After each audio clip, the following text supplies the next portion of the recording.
This is the story of the 12 wild geese from Ireland. There once was a king and queen that lived very happily together, and they had 12 sons and not a single daughter. We are always wishing for what we haven't and don't care for what we have, and so it was with the queen. One day in winter, when the bawn was covered with snow, she was looking out of the parlor window and saw there a calf that was just killed by the butcher. "Oh," says she, "if I only had a daughter with her skin as white as that snow, her cheeks as red as blood, I'd give away every one of my 12 sons for her." The moment she said the word, she got a great fright, and a shiver went through her, and in an instant after a severe-looking old woman stood before her. "That was a wicked wish you made," said she, "and to punish you it will be granted. You will have such a daughter as you desire, but the very day of her birth you will lose your other children." And she vanished the moment she said the words. And that very way it turned out.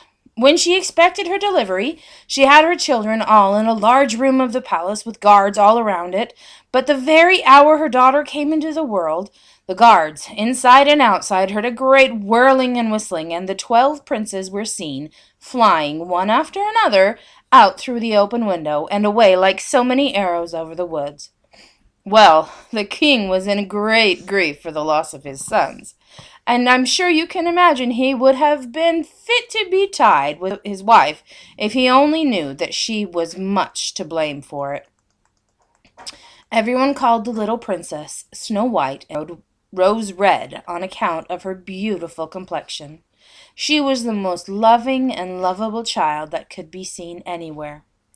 When she was 12 years old, she began to be very sad and lonely, and to torment her mother, asking her about her brothers that she thought were dead, for none up to that time had ever told her the exact thing that happened to them. The secret was weighing very heavy on the queen's conscience, and as the little girl persevered in her questions, at last she told her. "Well, mother," said she, "it was on my account my poor brothers were changed into wild geese, and are now suffering all sorts of hardships. Before the world is a day older, I'll be off to seek them, and try to restore them to their own shapes."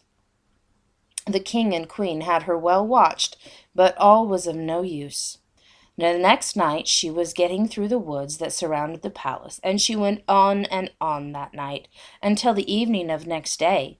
She had a few cakes with her, and she got nuts, and mugoreens, or fruit of the sweet briar, and some sweet crumbs as she went along. At last she came to a nice wooden house just at sunset. There was a fine garden round it, full of the handsomest flowers, and a gate in the hedge. She went in and saw a table laid out with 12 plates, 12 knives and forks, and 12 spoons. And there were cakes and cold wild fowl and fruit along the plates, and there was a good fire, and in another long room there were 12 beds. Well, while she was looking about her, she heard the gate opening, and footsteps along the walk, and in came 12 young men, and there was great grief and surprise on all their faces when they laid eyes on her. "Oh, what misfortune sent you here?" said the eldest. "For the sake of a girl we were obliged to leave our father's court and be in the shape of wild geese all day. That's 12 years ago, and we took a solemn oath that we would kill the first young girl that came into our hands. It's a pity to put such an innocent and handsome girl as you are out of the world, but we must keep our oath." "But," said she, "I'm your only sister, and that never knew anything about this till yesterday, and I stole away from our father's and mother's palace last night to find you out and relieve you if I can." Every one of them clasped their hands and looked down at the floor, and you could hear a pin fall till the eldest cried out, "A curse light on our oath! What shall we do?" "I'll tell you that," said an old woman that appeared at that instant among them. "Break your wicked oath, which no one should keep. If you attempt to lay an uncivil finger on her, I'll change you into 12 bullion buss, or stalks of ragweed. But I wish well to you as to her. She is appointed to be your deliverer in this way. She must spin and knit 12 shirts for you out of bog down, to be gathered by her own hand on the moor, just outside the wood. It will take her 5 years to do it, and if she once speaks, or laughs, or cries the whole time, you will have to remain wild geese by day till you're called out the world. So take care of your sister. It is worth your while. The fairy then vanished, and it was only a strife with the brothers to see who would first be the one to kiss and hug their sister. So for 3 long years the poor young princess was occupied pulling bog down, spinning it, and knitting it into shirts, and at the end of the 3 years she had 8 made. During all that time she never spoke a word, nor laughed, nor cried. The last was the hardest to refrain from.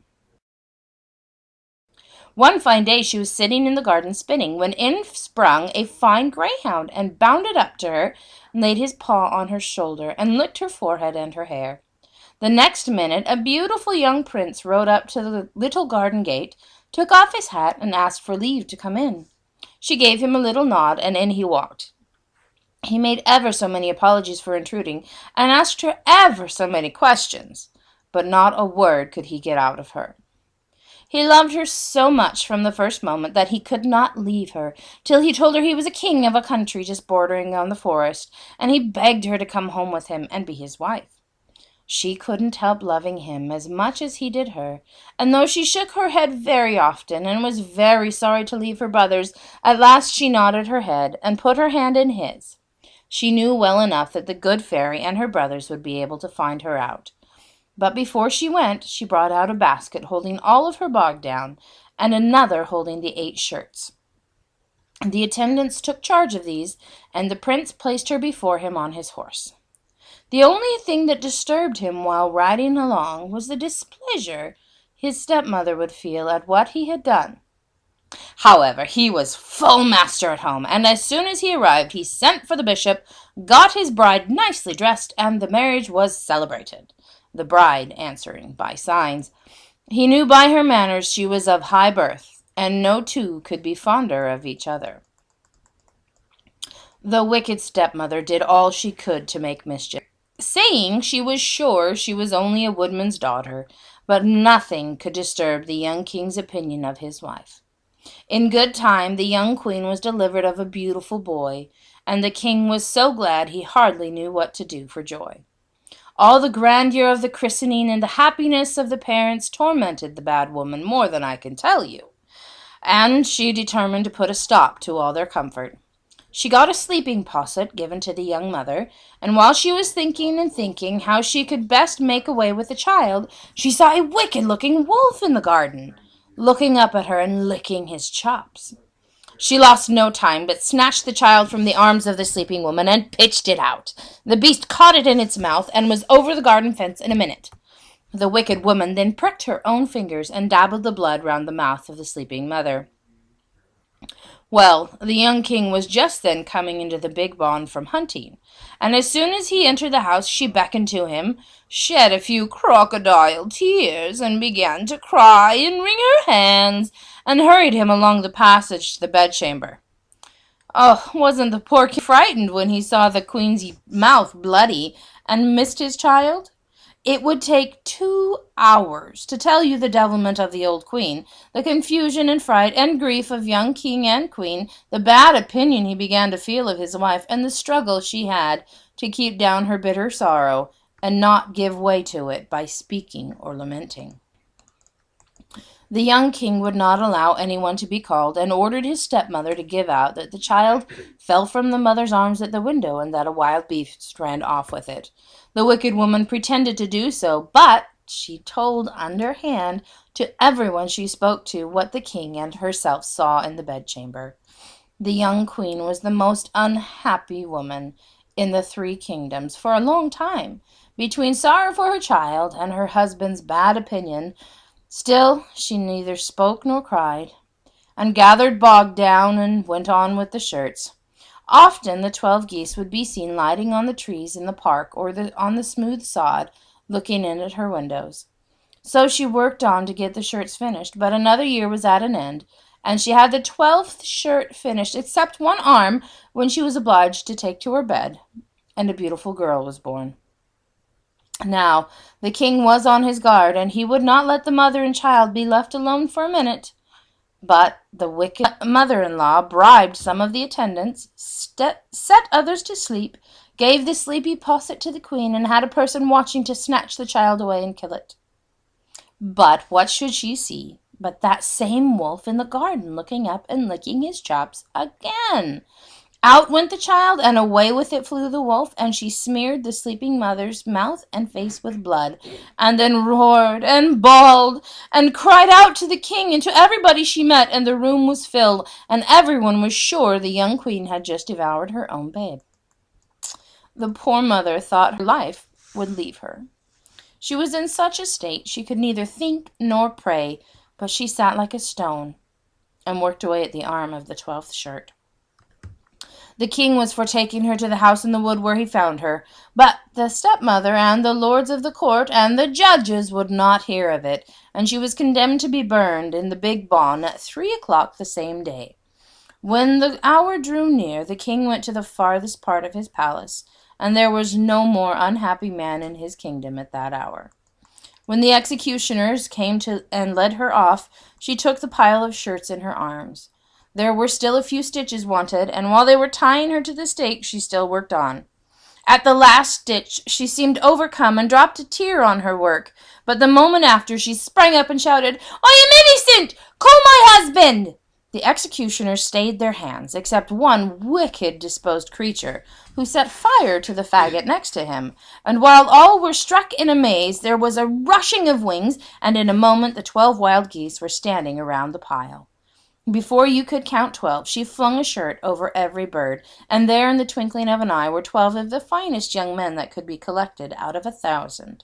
While some were untying their sister, the eldest, taking a strong stake in his hand, struck the busy executioner such a blow that he never needed another. While they were comforting the young queen, and the king was hurrying to the spot, a fine-looking woman appeared among them, holding the babe on one arm and the little prince by the hand. There was nothing but crying for joy and laughing for joy and hugging and kissing, and when anyone had time to thank the good fairy, who in the shape of a wolf carried the child away, she was not to be found. Never was such happiness enjoyed in any palace that was ever built, and if the wicked queen and her helpers were not torn by wild horses, well, I'm sure you'll agree they richly deserved it.